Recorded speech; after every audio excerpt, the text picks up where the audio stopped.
Waco, Texas, seems like a quiet, laid-back place to live. Far from the big cities, this small town is known for its family life, traditions, and close ties between locals. Among these ordinary Americans lives one of the most influential families in the city, the Davis family. Their huge mansion rises on the outskirts of Waco, surrounded by high fences, as a symbol of wealth and success. Arthur Davis is the head of the family, an influential businessman who owns several large enterprises that control most of the town's economy. His influence extends far beyond business. He has long been the unofficial king of Waco, whose connections with politicians and law enforcement make him virtually untouchable. His two sons, Mark and Josh, followed in their father's footsteps. They seem to have it all: money, prestige, and of course, two beautiful and devoted wives.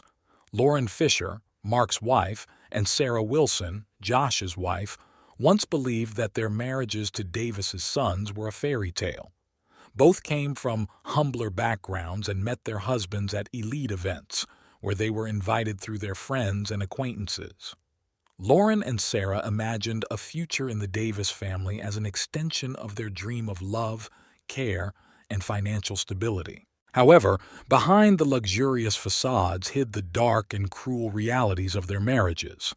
Lauren, even before the wedding, noticed Mark's controlling behavior, but at the time she thought that it was a manifestation of his care. He often dictated who she could communicate with, where she could go, and even how she should dress. But in love and naive, she did not attach much importance to this.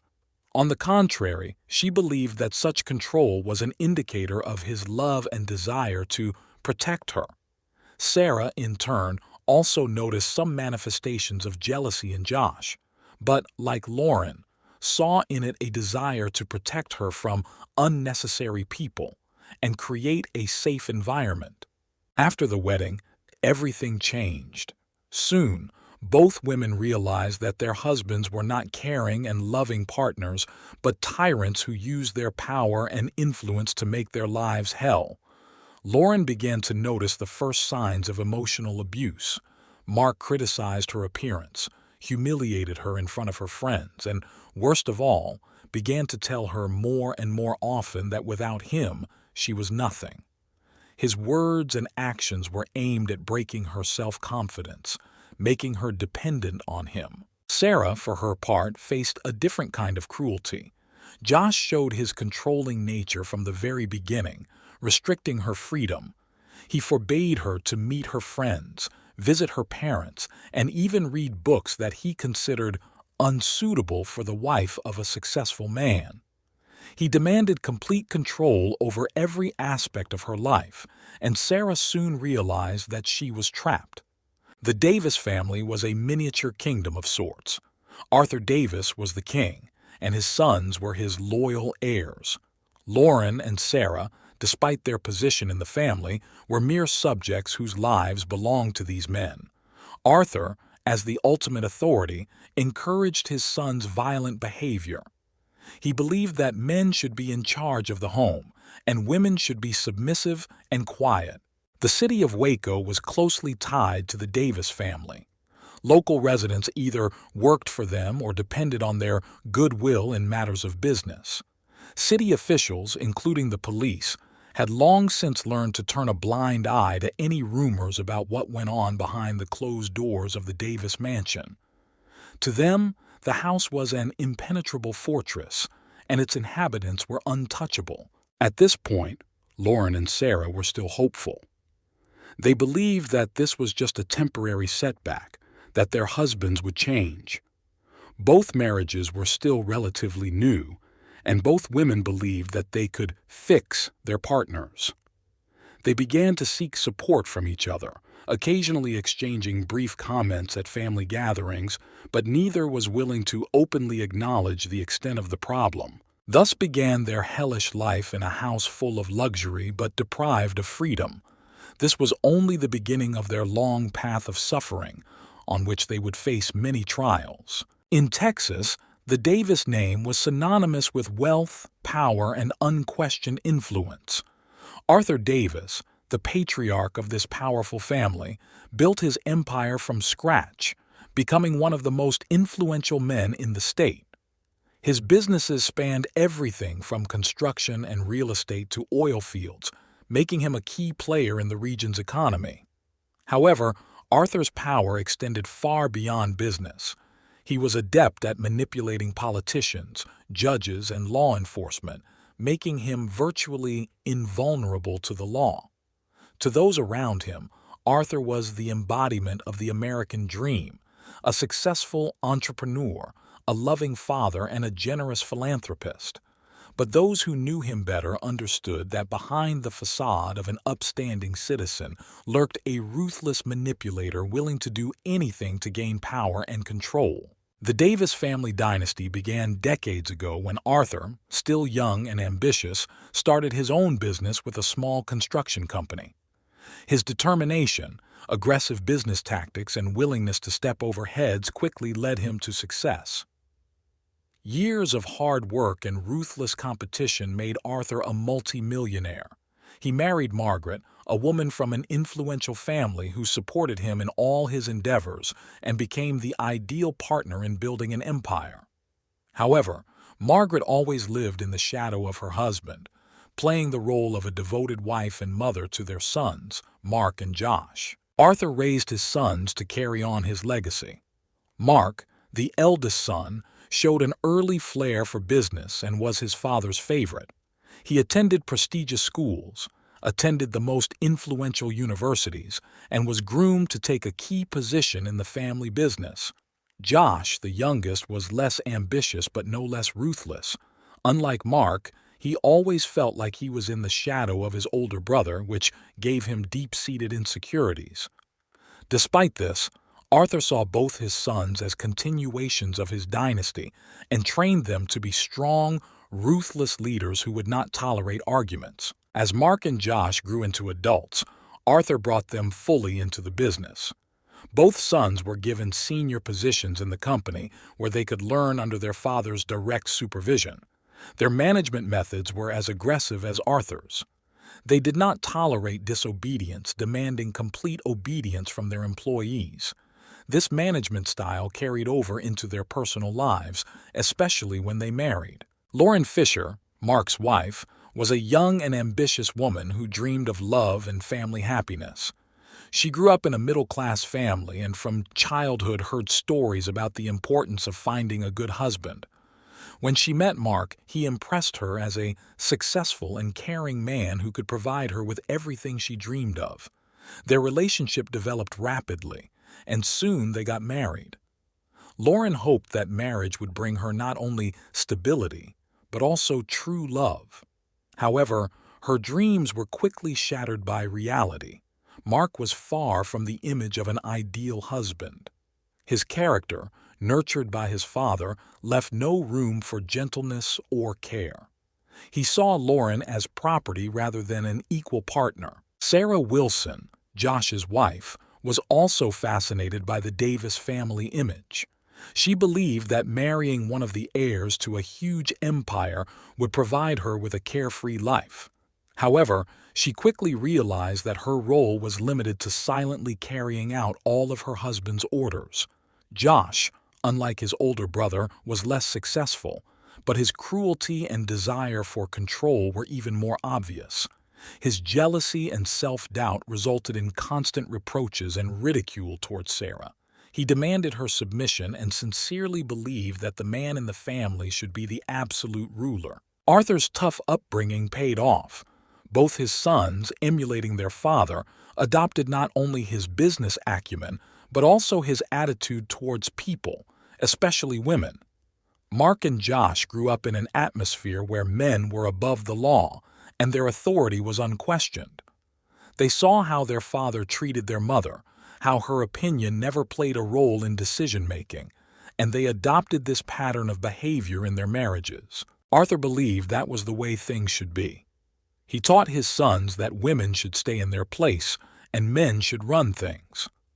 Mark and Josh, raised in an environment of absolute control and discipline, never questioned their father's methods. Their wives, Lauren and Sarah, were victims not only of their husbands, but of the entire Davis family structure. Arthur viewed their marriages as business deals, and Lauren and Sarah as just another asset to be controlled and exploited. In the eyes of society, the Davis family was a role model. They regularly appeared on the covers of local magazines, participated in charity events, and showed off their successful family life. However, behind the shiny exterior was fear, manipulation, and cruelty.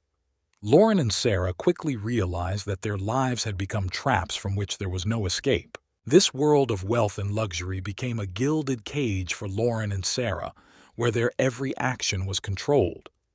The husbands, following their father's example, used their money and power to force them to obey. From the outside, everything seemed perfect in their lives, but inside the Davis mansion, terror reigned. Thus, the Davis family dynasty, built on cruelty, power, and money, consumed not only the lives of its sons, but also the lives of their wives, who quickly realized that they were at the center of this cruel game, where they were only pawns on the board of Arthur and his sons. When Lauren and Sarah first entered the Davis family, they, like many others, were blinded by the glitz and glamour. Life seemed full of promise, huge houses, endless opportunities, and a stable future. In the first months of marriage, everything did look rosy. Mark and Josh showed care and attention to their wives, and it seemed that their family life would develop harmoniously. But reality soon began to shatter these illusions. Lauren, cruelty under the guise of care. Lauren quickly realized that Mark was not the loving and understanding husband he had seemed at the beginning of their relationship. A few months into their marriage, he began to show signs of control that she did not yet perceive as alarming at the time. It all started with small things. He demanded to know where she was going, who she was talking to, and why she was gone for so long. Lauren saw this as a manifestation of his love and concern, but soon realized that this was only the first stage of control. Mark began to dictate how Lauren should dress. He demanded that she wear only the clothes that he liked and forbade her from wearing clothes that were too revealing or too modest.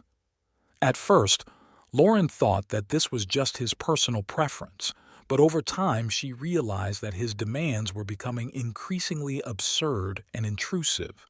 He constantly criticized her appearance, making reproaches about her weight, hair, and makeup. Mark impressed upon her that she was not good enough for him and his family, that she should try harder to meet his high standards. Then came the control over her communication. Lauren gradually noticed that her contacts with friends were becoming limited. Mark began to come up with reasons for her not to see her friends, saying that they were a bad influence on her or that they were not worthy of associating with the wife of the heir to such a rich and influential family. Every time Lauren tried to see someone who was not in the Davis circle, Mark found a way to prevent it. He would schedule an important meeting or a family event at the last minute, thereby leaving Lauren isolated. But the worst thing was that Mark began to use psychological pressure. He began to humiliate her not only at home but also in public. At family dinners and parties, he would make caustic comments about her, sometimes joke about her inability to understand family matters, or imply that she was not worthy of being Davis's wife.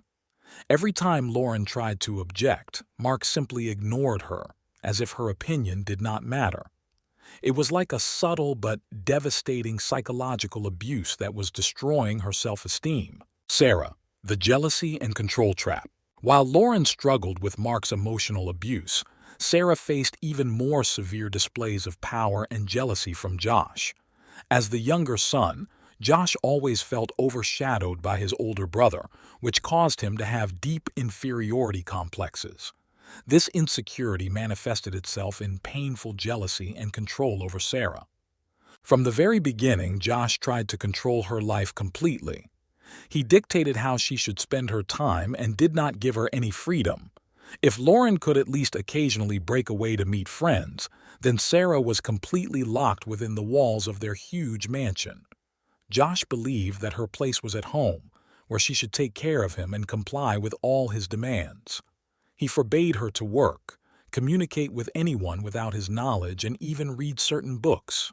Any attempt by Sarah to go beyond his control ended in a scandal. Josh's jealousy knew no bounds. He suspected Sarah of cheating even when there was no reason for it. If she was late somewhere for a few minutes or did not immediately answer his calls, he would begin to interrogate her, demanding explanations and justifications. Her every action was analyzed and criticized. At such moments, Sarah felt that she lived under constant surveillance, like a prisoner in a prison from which there was no escape.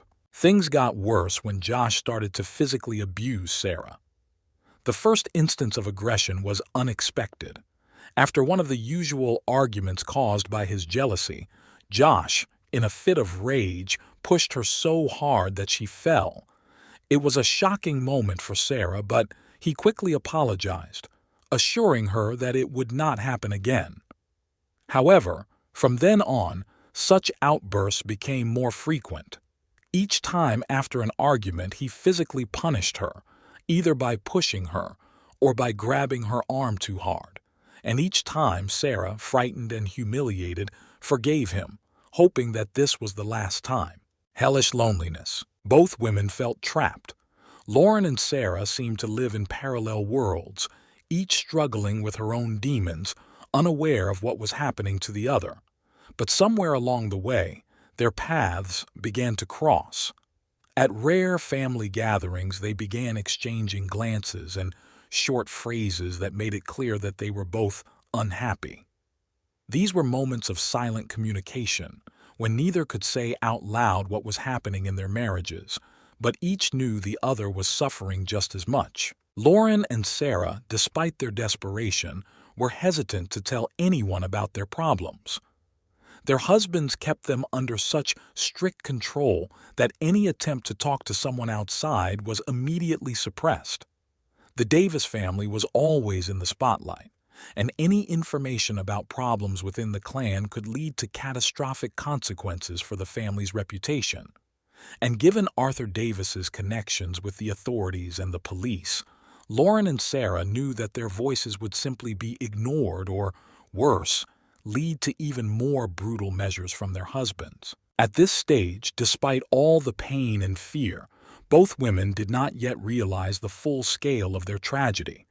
They hoped that with time something would change, that their husbands would change, that the situation would improve. But an even more terrible path awaited them, on which they would face unbearable trials. With each passing month, the situation in Lauren and Sarah's homes grew worse. The abuse, which began with subtle psychological manipulation and control, escalated into overt acts of cruelty. On the surface, their lives still appeared perfect to those around them: rich husbands, a beautiful home, lavish parties. But behind the closed doors of these mansions, fear, pain, and humiliation reigned. Lauren, submission and fear. Lauren's husband, Mark, quickly moved from verbal abuse to more serious forms of violence. Whereas before he had simply humiliated her with words, now he became more aggressive in his behavior. Any mistake on Lauren's part could lead to sudden outbursts of anger. Her actions, even the most minor ones, were constantly criticized and monitored. She could no longer make independent decisions because her every action required Mark's approval. One day, Lauren made a small mistake. She decided to meet a friend without telling Mark in advance. When he found out, his anger was overwhelming. He expected her to be under his control at all times, and even the smallest steps without his knowledge were considered a betrayal. When Lauren returned home, Mark was furious. He accused her of disloyalty and not respecting him as a husband. At this point, Mark used physical force for the first time. When Lauren tried to explain that she was just meeting a friend for coffee, he hit her in the face.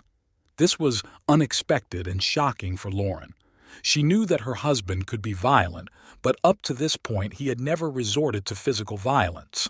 This blow marked the beginning of a new phase in their relationship. Now Mark used not only psychological but also physical violence. After this incident, Mark apologized. He said he was just too upset that her actions had upset him. He assured her that it would never happen again and promised that he would always control his emotions. Lauren, who still loved her husband and hoped for the best, believed his words. She tried to convince herself that this was just an isolated incident, that her husband was not capable of regular violence. But the violence continued. Each of Mark's outbursts was accompanied by physical abuse. Sometimes it was pushing, sometimes hitting. He would grab her arms, leaving bruises when she tried to argue with him. Each time after such incidents he would apologize, but it happened more and more often. Lauren felt trapped. Every move, every word could provoke another outbreak of violence. She could no longer trust her husband, but she still hoped that the situation would somehow improve. Sarah. Cruel jealousy and suppression. For Sarah, the situation was even more rapid and brutal. Josh, her husband, was paranoid, obsessed with the idea that she might be cheating on him. He was constantly stalking her, checking her phone, her social media, her email. Her life became a never-ending cycle of excuses. Every text, every call had to be explained and analyzed by Josh. Any slightest suspicion sent him into fits of rage. One day, Sarah ran into an old childhood friend while out in town at an event. It was a brief, innocent conversation, but when she returned home and mentioned it to Josh, his reaction was unpredictably violent. He immediately accused her of cheating on him. In a fit of rage, he hit her so hard that she fell to the floor. It was the first serious physical violence she had experienced. Before this, Josh had limited himself to verbal abuse and control, but now the boundaries were erased. Sarah was so scared that she couldn't even stand up right away. Josh continued to yell at her, accusing her of disloyalty, humiliating her and calling her offensive names. This incident became a turning point in their relationship. From that day on, Josh began to regularly use force to keep Sarah under control. His jealousy grew into an obsession, and every step she took now provoked his anger. Physical abuse became commonplace. Sarah was beaten for the slightest mistakes. If she was late coming home, if she failed to cook dinner, or if her clothes did not meet Josh's requirements. Each mistake led to another act of aggression. Sarah was afraid to even say anything unnecessary because any word could be used against her. She felt that her life was no longer her own. She was completely subordinated to Josh's will. The worst part was that Josh was able to hide his actions. Arthur, their father, always supported his sons, believing that they had the right to control their wives. When Sarah tried to hint to Arthur about the problems in their marriage, he simply laughed at her complaints. He made it clear that her place was at home and that she should obey her husband. This was another blow to Sarah. Now she realized that neither Arthur nor anyone else would come to her aid. Strengthening insulation. Both Lauren and Sarah gradually became completely isolated. Lauren lost almost all contact with her friends and family. Mark continued to control her communications, forbidding her to date anyone he deemed inappropriate. He insisted that Lauren delete all of her social media and completely cut off contact with old friends. Her world was now confined to the walls of their home, and the only people she could interact with were members of the Davis family. Sarah faced an even more brutal form of isolation. Not only did Josh forbid her to leave the house without his permission, he also took complete control of her financial resources. She couldn't spend money without his knowledge, and even simple purchases required his approval. He controlled her phone, her email, and her every move. Any attempt to step outside this control resulted in brutal punishments. The women's isolation was not only physical, but emotional as well. Feeling trapped, they were unable to share their experiences with anyone. All their attempts to talk about what was happening ended in complete failure. The Davis family's power and influence in the city were so great that no one dared to go against them. Even if Lauren and Sarah had found the strength to tell someone about their situation, it was unlikely that their words would have been heard. Their worlds had narrowed to one: survival. Each of them lived in constant fear of the next outburst of anger from their husbands. They no longer saw a way out of this situation and could not imagine that life would ever be different. When Lauren and Sarah finally realized that their lives had become a never-ending nightmare, they sought help, but soon came face to face with a harsh reality. The system that was supposed to protect victims of domestic violence was powerless against the power and influence of the Davis family. Their husband's father, Arthur Davis, was behind each of them, controlling the city and its institutions. He used his connections with the government, law enforcement, and the court to hush up any cases that might damage his reputation. Lauren. Trying to escape. Lauren was the first to try to change something. After another brutal beating, she decided to tell her parents, who lived in another state, about her problem. She called them in tears and begged for help, hoping that they could take her. Her parents, concerned about their daughter, offered to come and take her immediately. But Mark quickly found out about the call, and when Lauren tried to leave, he blocked all her attempts to leave the house. Mark was ruthless. He told her that if she tried to leave, he would make sure she lost custody of their children, if she had any, and threatened to completely destroy her family financially. He also knew that his father would be able to help hush up any case if Lauren tried to go to the police or the courts. Arthur controlled significant resources in the city, and Mark knew that his family would leave Lauren no chance of winning in court or justice. One day, Lauren finally decided to go to the local police station, but she didn't expect to be treated so coldly. The police, well aware of the Davis family's influence, didn't even take her complaint seriously. One of the officers, looking at Lauren's bruises, said dryly that such things should be resolved within the family, and that she shouldn't stir up a scandal. Arthur was a friend of the police chief, which meant that there was no chance of justice for her there. Lauren returned home, broken and devastated. She realized that the system that was supposed to protect her was corrupt and powerless against the money and connections of her husband and his family. She was trapped, with no escape and no outside help available. Sarah. Hopelessness and control. Sarah also tried to get help. She started by talking to a psychologist at one of the city's health centers, but her attempts were unsuccessful. On the day she was going to her first consultation, Josh unexpectedly arrived home early, having learned of her visit.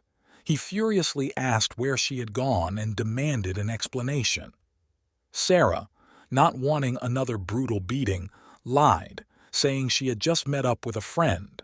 But Josh was relentless. He demanded to check her phone to make sure she was telling the truth. He saw the appointment with a psychologist and was furious. Josh accused her of airing dirty laundry in public and ruining the family's reputation. He said that if she tried to seek help again, he would do everything in his power to leave her penniless. Sarah's situation was made worse by the fact that Arthur Davis had complete control over the family's financial resources. Sarah had no access to money. All accounts, bank cards, and even cash were under her husband's complete control. Her every move was under surveillance, and even an attempt to leave without Josh's permission could end in disaster for her. She was literally locked in a golden cage. Sarah realized that she had no reliable ally in this city. Arthur, like a spider, spun his web around all the local authorities. Josh used his father's privileges to maintain complete control over his wife. In any situation, they could call the police and claim that Sarah or Lauren were behaving inappropriately, and that would be enough to get them detained or even hospitalized by the court. There was no way for women to win in this system. Corruption in the city. The city of Waco, where they lived, was like the property of the Davis family. Arthur had repeatedly made generous donations to the needs of the police, hospitals, and even schools, which provided him with influential friends in all of these structures. In exchange for his generosity, he received a complete disregard for any complaints or problems related to his family. For the local police, the Davis family was untouchable.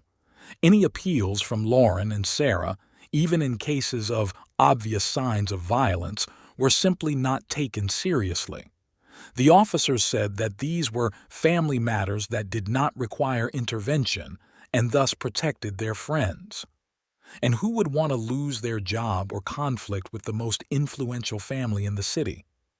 Local judges, many of whom were either aided by the Davises or simply intimidated by their powers, were also unwilling to intervene.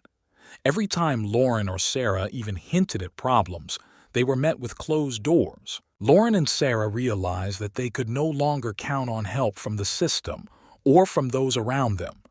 Each lived in constant fear of another act of violence, knowing that no police officer or judge would dare go against the Davises.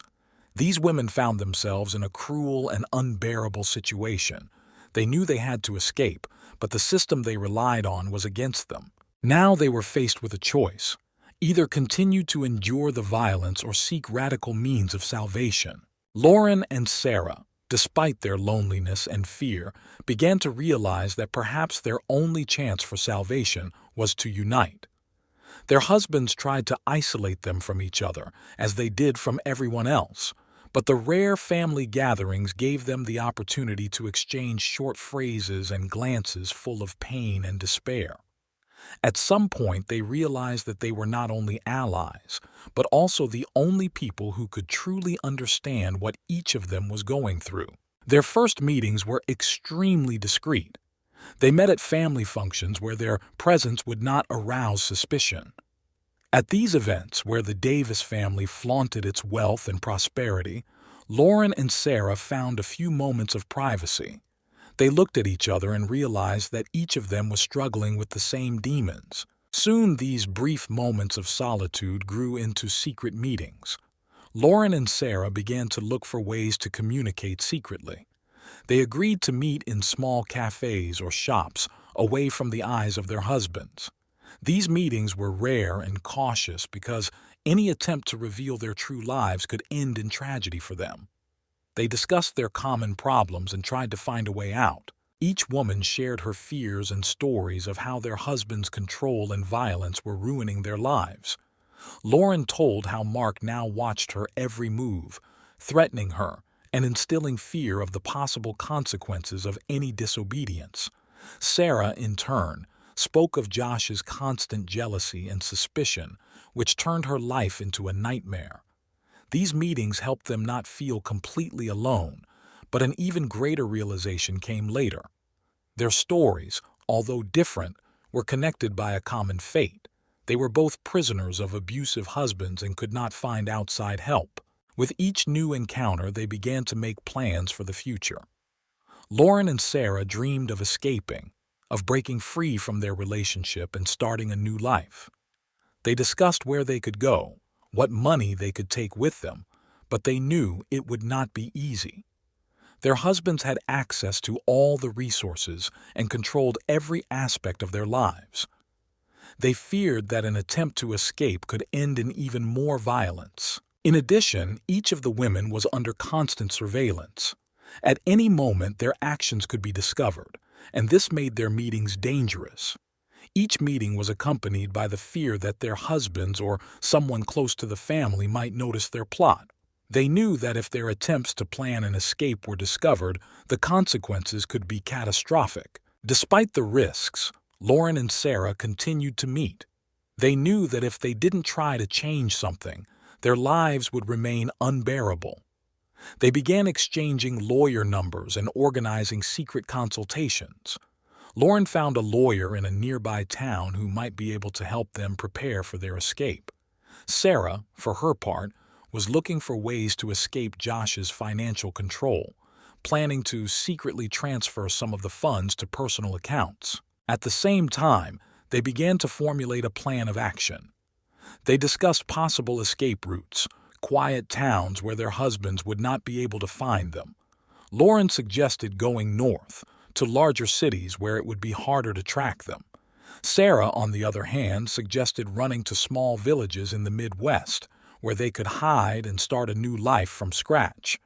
These conversations gave them hope that one day their lives would change. However, their plans were still too vague and dangerous.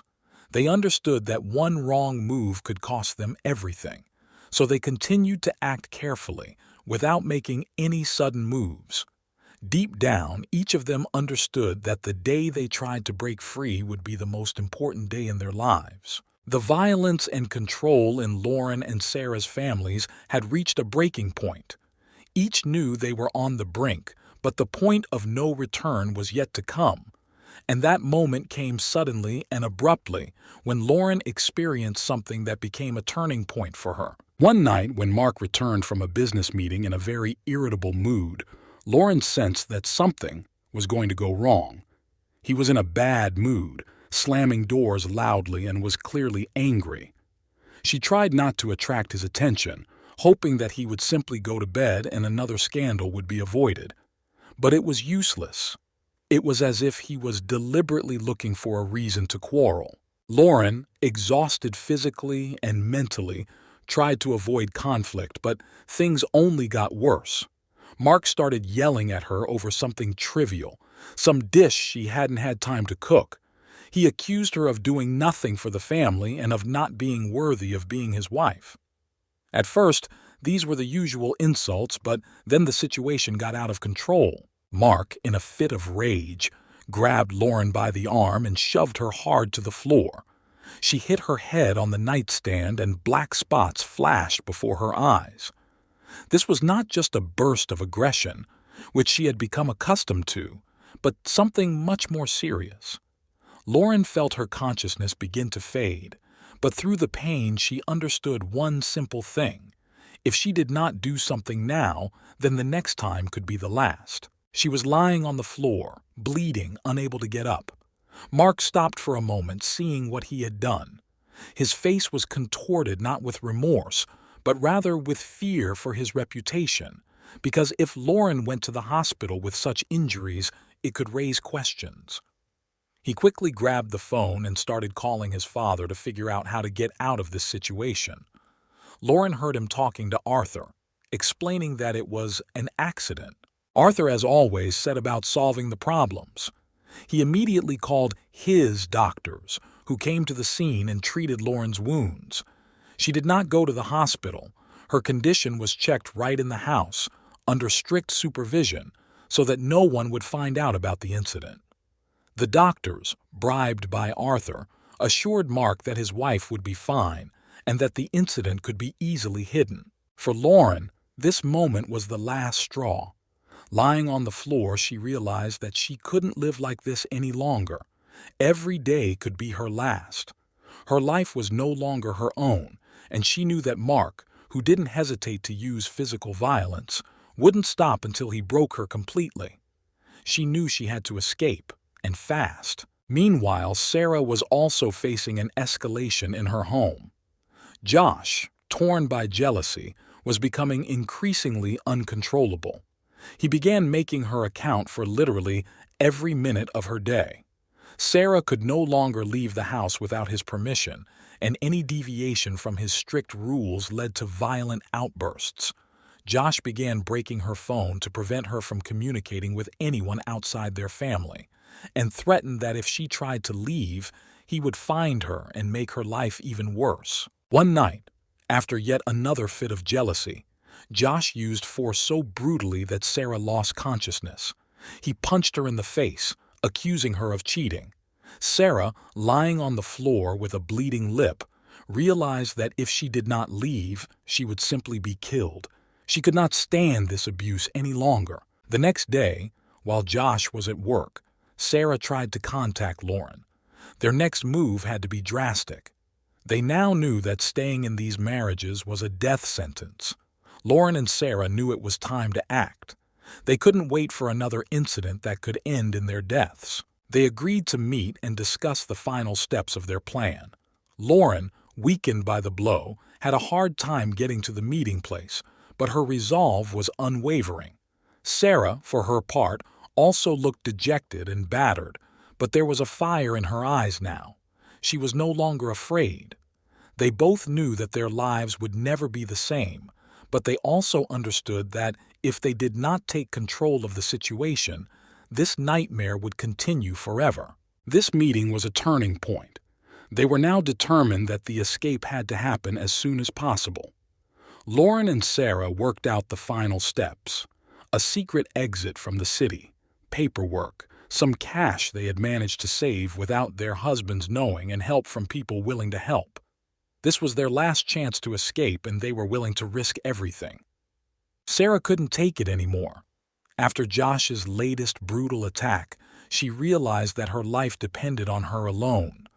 Every day in this house felt like a prison, where punishment could come at any moment without warning.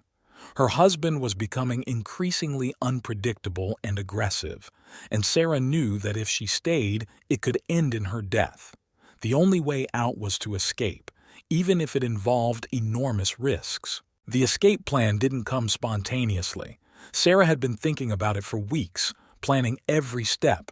She knew that despite her desperation, she had to act calmly and precisely, because the slightest mistake could lead to disaster.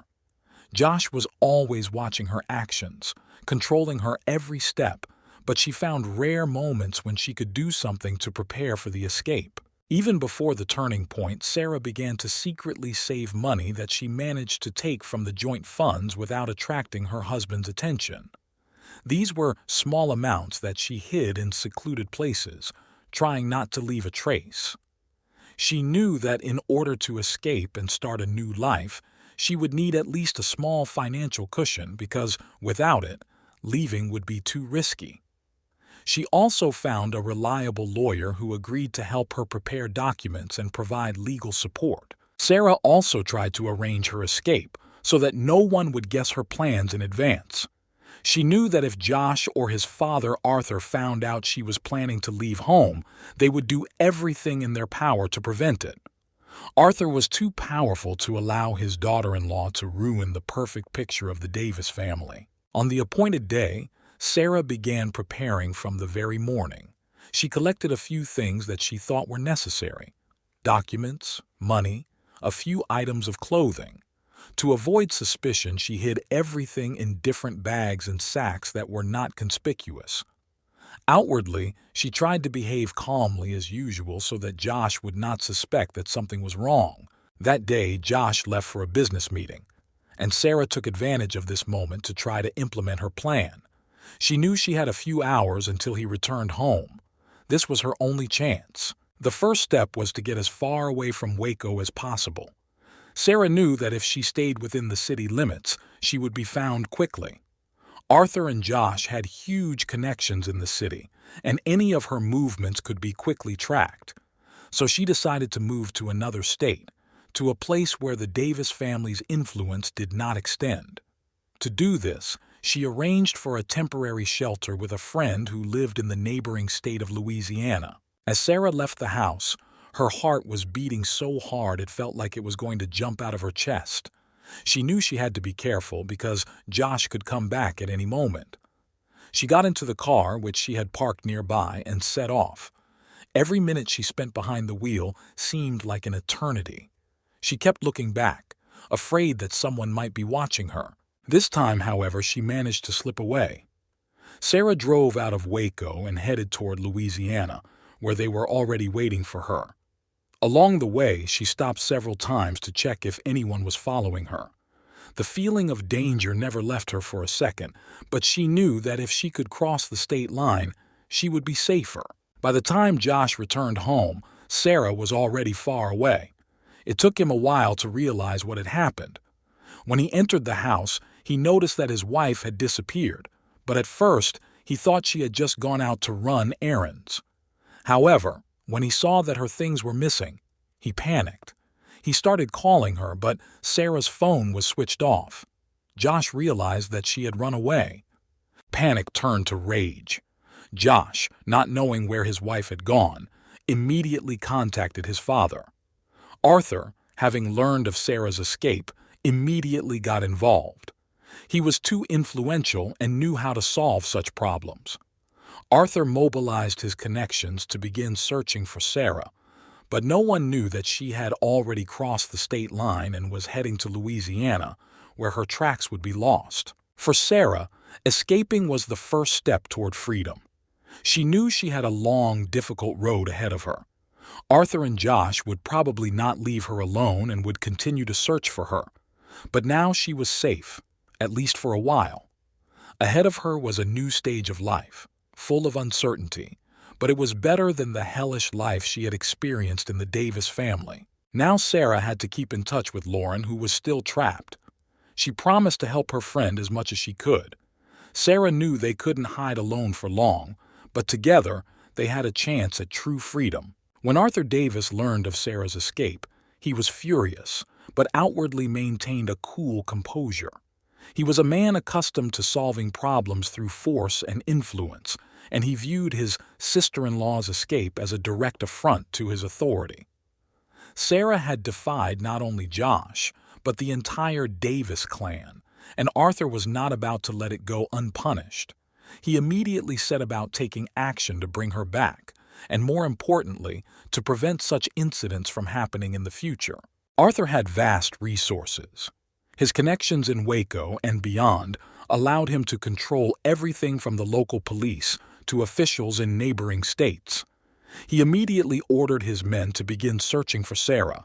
He knew he had to act quickly before she could disappear for good or, worst of all for the Davis family, go to the authorities or the media. Arthur had always been careful to hide the family's internal problems, and losing control of this situation could have been a threat to his reputation. Realizing that Sarah might have fled to a neighboring state, Arthur contacted his partners and friends in Louisiana law enforcement. These connections allowed him access to information that the average person wouldn't have access to. He knew he had the resources to find Sarah, but her disappearance still unsettled him. The normal routine had been disrupted, and it was driving him crazy. Josh, who was heavily influenced by his father, was in complete despair. He could not believe that Sarah had the courage to leave him and run away. His jealousy and desire to control her were so strong that he saw her escape as a betrayal. He felt that his own wife had betrayed him, and this only increased his rage. He was ready to do anything to get her back and punish her for this act. But Josh acted emotionally and impulsively, while Arthur remained strategic, making plans with cold calculation. Mark, having learned of Sarah's escape, knew that this could be a signal to Lauren as well. He became even more suspicious and harsh. He felt that if he did not take full control of the situation, Lauren might follow Sarah's example. Unlike Josh, Mark was more calculating, and his control became more subtle and dangerous. Lauren sensed this immediately. She found herself in an even more tense environment, where every attempt at communication or action without Mark's approval was seen as a potential threat. At this time, Sarah was trying to settle in Louisiana. She stayed with a friend who promised to help her, but even there, Sarah did not feel completely safe. She understood that Arthur and Josh would be looking for her everywhere. Every time she went outside, she was overcome with fear that she could be followed. She was afraid that the people Arthur sent would find her. Sarah was under constant stress, but it was better than returning to the Davis house. She managed to establish contact with Lauren. She told her friend that she had managed to escape safely, but warned her that Mark and Arthur would now be even more cruel. Sarah convinced Lauren that she had to act carefully and prepare her escape even more thoroughly. Lauren knew that Sarah was right, but her situation was complicated by the fact that Mark was much smarter and more cunning than Josh. He could notice the slightest changes in her behavior, and this made her plans to escape almost impossible. Meanwhile, Arthur began to play his game not only with the police and government officials, but also with public opinion. He knew that the best way to maintain control was to undermine Sarah's credibility by making her look bad. He began to spread rumors about her inappropriate behavior, saying that she had always been emotionally unstable and prone to rash behavior. These rumors reached the authorities and family friends, creating a false image of Sarah as a troubled woman who was incapable of rational thought. This tactic allowed Arthur, even if Sarah did seek help, to make sure she was not taken seriously. He wanted to portray her as unstable in the public eye, to undermine any attempt she might make to gain support or protection. It was the perfect strategy for him. If she was found, he could bring her back, and if she wasn't, he would try to deny her the right to a normal life. Sarah knew that her every move was being watched. Her fear was well-founded because the Davis family's influence was too great. But she knew that her only chance of survival was to continue to hide and avoid any contact with people the Davis family might recognize. For Lauren, the situation was also getting worse. Mark was now watching her even more closely, and every action she took was being criticized and monitored. She felt that her time to escape was running out. Lauren knew that if she didn't take decisive steps soon, her life would turn into the same nightmare that Sarah's life had become before she escaped. Arthur, for his part, continued his relentless hunt. It was important to him not only to get Sarah back, but also to send a signal to everyone else that no one dares go against the Davis family. After Sarah's escape, Lauren felt her situation had become even more dangerous. Mark had tightened his grip, and now her every move was being watched with extreme suspicion. She knew that Sarah's escape had made her Mark's next target, and if she didn't act quickly and carefully, the consequences could be disastrous. However, instead of immediately attempting to escape, Lauren decided to seek justice, the courts. Lauren knew it was a risky move. She'd seen the system fail her when she tried to go to the police, but she decided that going to court was her last resort. She hoped that if she could file for divorce and tell the judge about the abuse and control, she could legally escape this nightmare. Lauren tried to do everything she could to keep her moves under the radar of Mark, and she began preparing the paperwork. For Lauren, the divorce process was not only emotionally challenging, but also logistically. She had to act quickly and secretly, because if Mark or Arthur found out about her plans, it could have disastrous consequences. She consulted a lawyer she found through reliable sources. The lawyer explained to her that evidence of domestic violence could be the key to getting a defense in court. Lauren began collecting all the medical records, photographs of injuries, and any evidence of abuse that could prove her case in court. Filing a lawsuit was Lauren's first bold step in fighting for her freedom. She knew Arthur would try to intervene, but she still hoped the court would side with her. She didn't want to run away like Sarah, leaving everything behind. Lauren believed that through a legal process, she could not only free herself from Mark, but also preserve some of her property and her future. However, the reality was much harsher. As soon as Mark learned that Lauren had filed for divorce, he was furious. He accused her of betrayal and of trying to destroy the family. He immediately informed his father, and Arthur, as always, immediately got involved in the matter, using his connections and influence. Lauren first received a call from Mark's lawyer, who warned her that if she continued with the divorce, she would face serious consequences. The lawyer began threatening to strip her of any property rights and even custody of her children, if she had any. He also hinted at the possibility of Lauren being accused of inadequacy, which could lead to her being hospitalized or even jailed. The entire conversation was full of veiled threats that made it clear that if Lauren did not back down from the divorce, her life would become an even bigger hell. Lauren, however, continued to fight. She believed that justice was on her side and that the court could protect her from further abuse. But once the case went to trial, Lauren realized how deeply Arthur and Mark controlled the system. The judge who would hear her case was already under the influence of the Davises. At the first hearing, Mark's lawyer portrayed Lauren as unstable and emotionally unstable, unable to think straight. He cited fraudulent medical reports and testimonies that allegedly proved her mental instability. These documents were prepared by doctors who were on the Davis side. Lauren tried to object, but her words were ignored. The judge, apparently acting under pressure, refused to accept her evidence of domestic violence and began to lean toward dismissing the case. Every attempt she made to speak out in court was cut short. Mark and Arthur's lawyers skillfully used every loophole in the law to slow down the process or distort the facts. They did everything to paint Lauren as a troubled woman whose words were not trustworthy. Lauren felt the ground slipping from under her feet. Her last hope for release was crumbling before her eyes. Realizing that the trial could be another trap, Lauren realized that her only chance was to do what Sarah had done: run away. However, this was much more difficult now. After she filed for divorce, Mark had tightened his control. He practically did not let her out of the house, and any attempts she made to leave without his permission were blocked.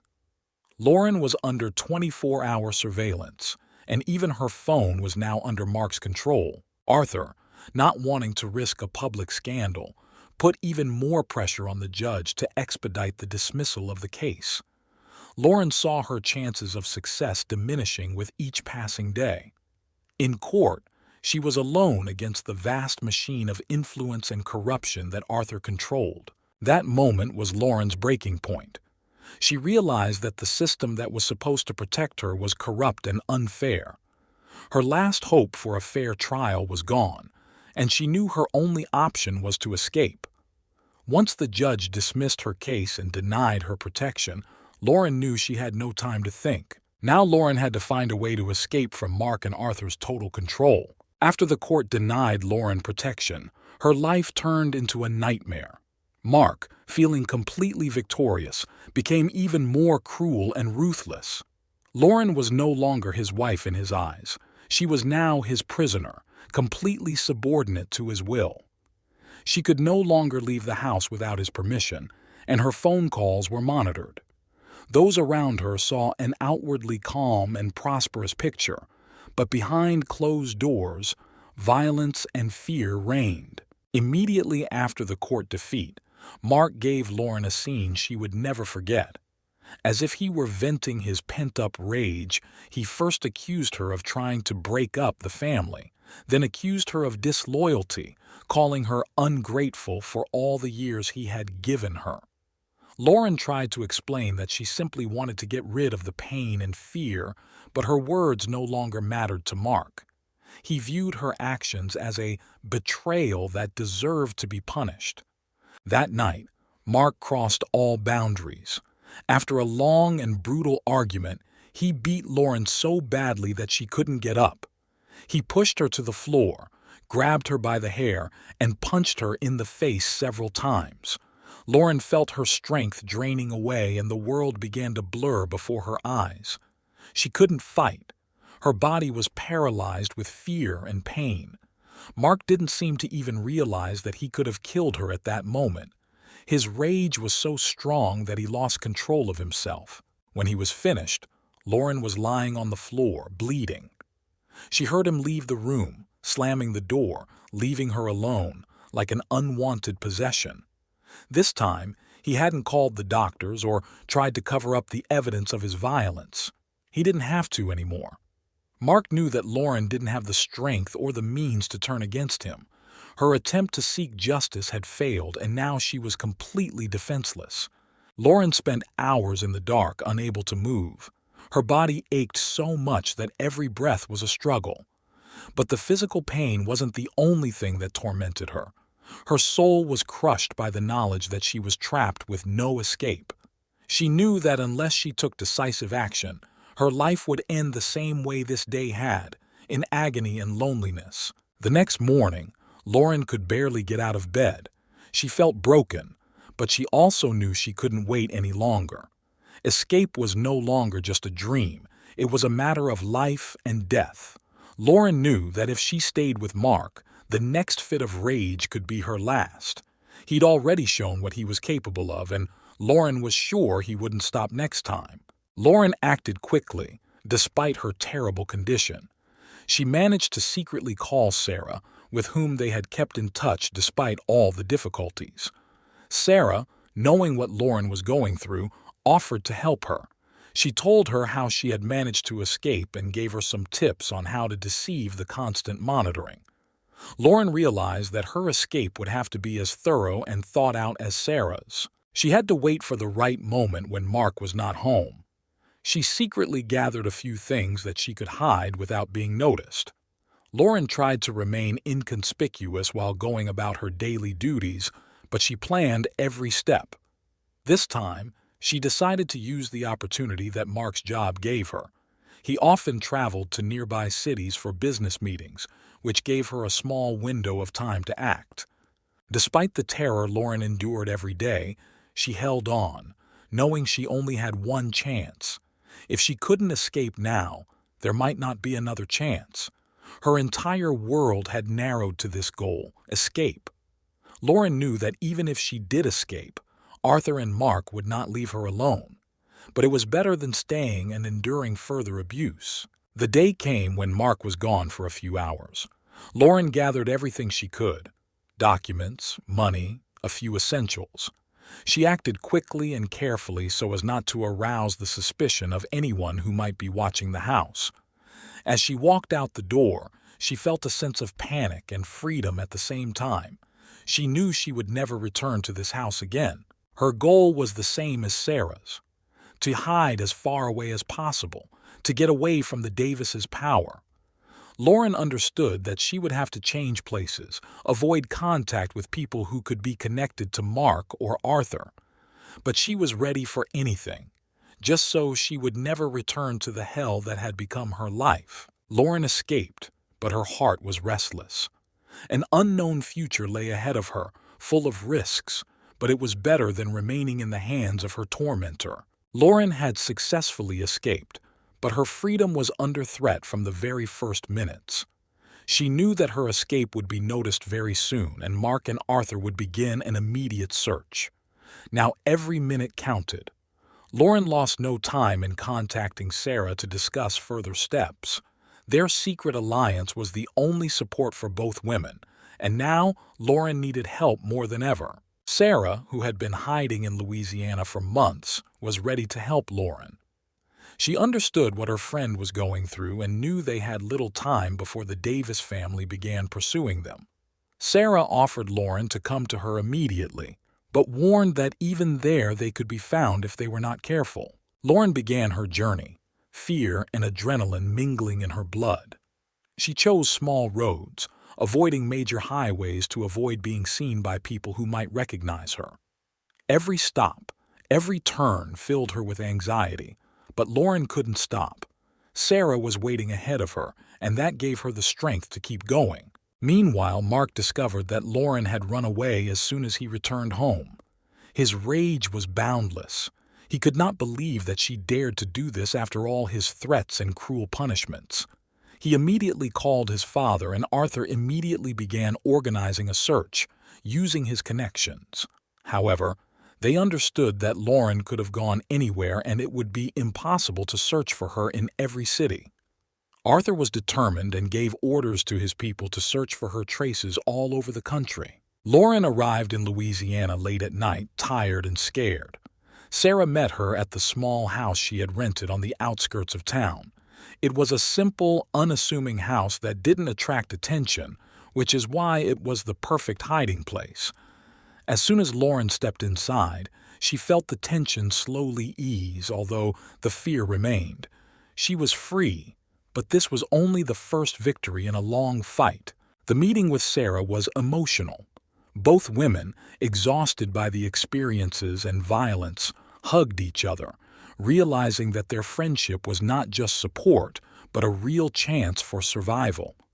Sarah, who had already managed to get used to her new place, invited Lauren to stay with her for a while until they decided what to do next. Lauren began to tell Sarah about her ordeal after the trial and how she had finally decided to escape. Sarah, in turn, shared her plans for the future. She already knew that the Davises would be looking for them and suggested that Lauren begin preparing for an even greater level of secrecy. They had to figure out how to disappear completely, changing their names, documents, and perhaps even their appearance. Sarah also realized that a hideout in Louisiana might not be enough. Arthur was too influential, and his resources allowed him to track any of them, even from a considerable distance.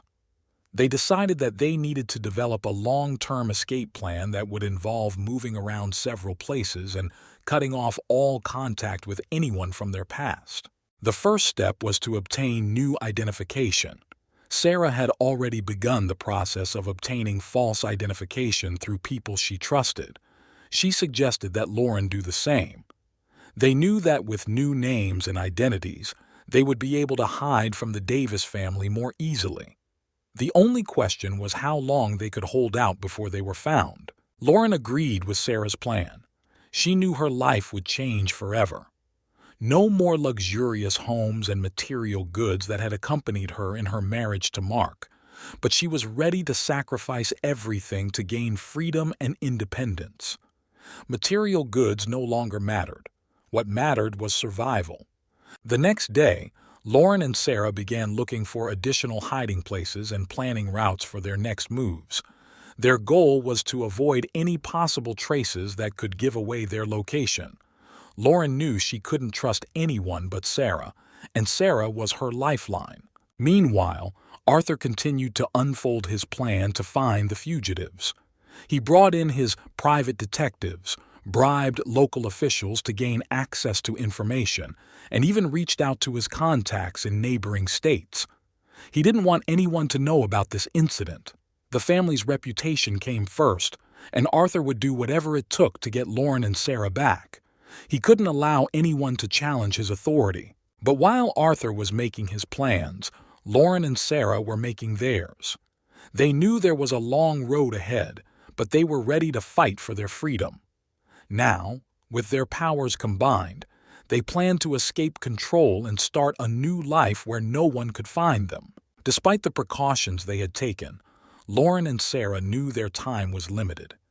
Every minute they were free could be their last if Arthur or Mark were on their trail.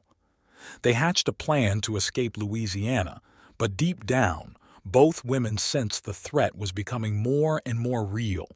It was too dangerous to stay in one place, and the longer they remained in hiding, the more likely it was that the Davises would find them. Sarah was constantly checking the news and information, trying to stay informed of any suspicious events that might hint at their search. She also kept in touch with the person who was helping her with the new documents. The paperwork was slow, and it was very unnerving for both women. They knew that if they did not receive the documents in time, they would have to flee without them, which would make their lives and hiding in the future more difficult. While Sarah was busy with the paperwork, Lauren couldn't shake the feeling that someone was already looking for them. She became increasingly tense and suspicious, waking up every night to sounds outside her window, fearing that it might be Arthur's men. Her fear grew stronger with each passing day, and it became increasingly difficult for her to keep her emotions under control. Lauren knew that if they didn't leave soon, they might not make it in time. In the evening, a few days after their long discussions and preparations, Sarah received an alarming call. The man who had helped her with the documents informed her that someone had started asking questions about them. He warned that their location might already be known. This news sent Lauren and Sarah into a state of panic. They knew that this meant only one thing. They had been found and someone would come for them soon. That night was crucial. Lauren and Sarah decided not to wait for Arthur or Mark's men to knock on their door. They began making urgent preparations for an immediate departure. Their plans to escape in a few days had been dashed. They realized that there was no more time. Everything they could take with them had to fit into one bag. They gathered documents, money, some food and clothes. Everything else had to be left behind. Both women's hearts pounded as they loaded their belongings into Sarah's old car, which was parked a short distance away. Every movement seemed slow, but there was also a keen sense of urgency. It felt like any unnecessary movement would give them away. Lauren kept looking over her shoulder, expecting someone to appear and grab them at any moment. When they were finally ready to leave, Sarah started the car and they left the house in complete darkness. The roads were empty, which added to their anxiety. They drove in silence, knowing that their next stop would be far away, in a new place where no one knew them. Lauren and Sarah hoped that this time they would be able to escape danger, but their fear of being followed was too strong to relax. They were heading to the neighboring state of Tennessee, where Sarah had distant acquaintances who were willing to help them for a while. However, already on the way out of town, they noticed that a car was following them. It could have been a simple coincidence, but Lauren and Sarah did not have time to check. They sped up, trying to break away from their pursuers, but the car continued to follow them. Panic began to set in. Sarah, behind the wheel, struggled to maneuver between streets, trying to lose the car. They drove into narrow streets, changed directions several times, but the car was still on their tail. At that moment, they realized that it was no coincidence. They had actually been found. There came a point when Lauren and Sarah realized that they couldn't just run away. They decided to turn into a dark alley and hide the car behind one of the abandoned buildings. They turned off the engine and lay low, watching as their pursuer drove past, not noticing where they had stopped. It was a risky move, but they were lucky. The car disappeared from view. The two women sat in complete silence, trying to catch their breath. Their hearts were still pounding, but they knew it was only a temporary success. Now they had to find another way to leave without attracting attention. They couldn't rely on Sarah's old car anymore. It could already be on the wanted list. Sarah suggested walking to the nearest bus station and taking a bus to lose their trail and get as far away as possible. Lauren agreed, realizing that this was their only chance. They left the car and, taking their bags, headed to the station, hoping that no one would have time to pick up their trail again. That night was the most intense for them. Every minute on the street seemed like an eternity. Every sound made them jump. They knew the Davises wouldn't stop until they found them, but Lauren and Sarah were determined to get through to the end and escape this nightmare. Lauren and Sarah walked to the bus station, barely containing the fear that had haunted them all night. Leaving the car behind, they hoped that it would give them at least a little time to rest. Inside the station, it was quiet, only a few people dozing on the benches waiting for the morning buses. Lauren and Sarah, trying not to attract attention, bought tickets for the next bus to a small town in Tennessee where no one knew them. As they boarded the bus, relief washed over them briefly. It was a long way to go, but they felt like they finally had a chance to escape pursuit. The bus started moving, and Lauren and Sarah, for the first time in a long time, were able to relax a little. The darkness outside the bus windows hid their tracks, and it seemed like they had finally gotten away. However, their hopes were quickly dashed. About an hour into the journey, the bus was stopped at a roadblock. It was a routine roadblock, but Lauren and Sarah sensed that something was wrong. They saw several police cars outside the window, and all the possible scenarios of how Arthur could have been stalking them began to run through their heads. As the police checked the buses, Sarah tried to remain calm, but inside she had a strong feeling that this was no ordinary check. Lauren noticed one of the officers carefully examining the passengers, and at that moment her heart sank. They could be recognized. She knew that if the police were under Arthur's influence, they would not be able to avoid arrest. As the officer approached them, Lauren and Sarah knew their escape was over. He walked slowly toward their seats and asked them with cold confidence to show their identification. Lauren tried to calmly hand over the fake IDs they had made earlier, but it didn't work. The officer glanced at the IDs and then seemed to confirm their identities over the radio. A few minutes later, 2 more officers came for them. Sarah and Lauren knew they were caught. They were told to leave the bus calmly.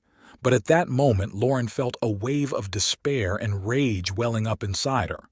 Everything they had been through, all the efforts to save themselves, seemed in vain. Lauren wanted to say something, to object, but she knew it was pointless. Arthur already had them in his hands. They got off the bus and found themselves surrounded by police. The officers were slow to handcuff them, suggesting that they would not be held on the usual charges. Lauren and Sarah knew that this was all Arthur's doing. He did not want them to fall under the usual justice system. Arthur always handled matters himself, using his power and influence. They were taken to the police station. There, in the interrogation room, Lauren and Sarah were confronted with a reality that finally confirmed their worst fears. They were offered a way out of their situation. Arthur offered them a deal if they returned home. If they stopped trying to escape and took no further action, he would close the case. Lauren and Sarah were made to understand that they had no other choice. Arthur made it clear that if they refused, he would use his connections and influence to make their lives even more miserable. Sarah was close to agreeing.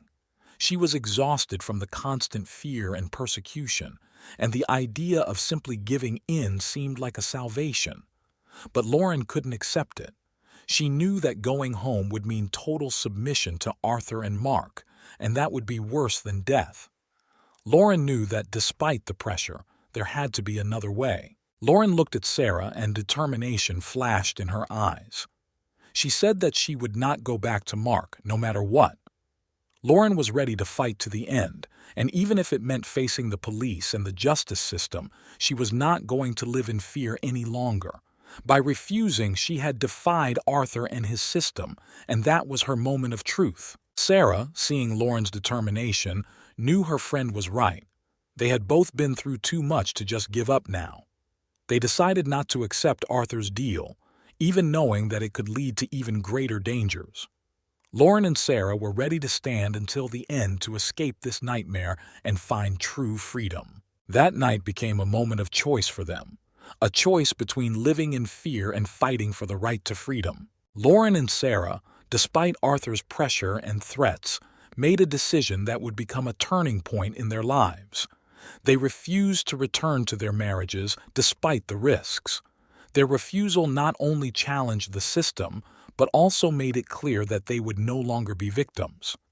Their fates now depended on their ability to stand up to the powerful Davis family.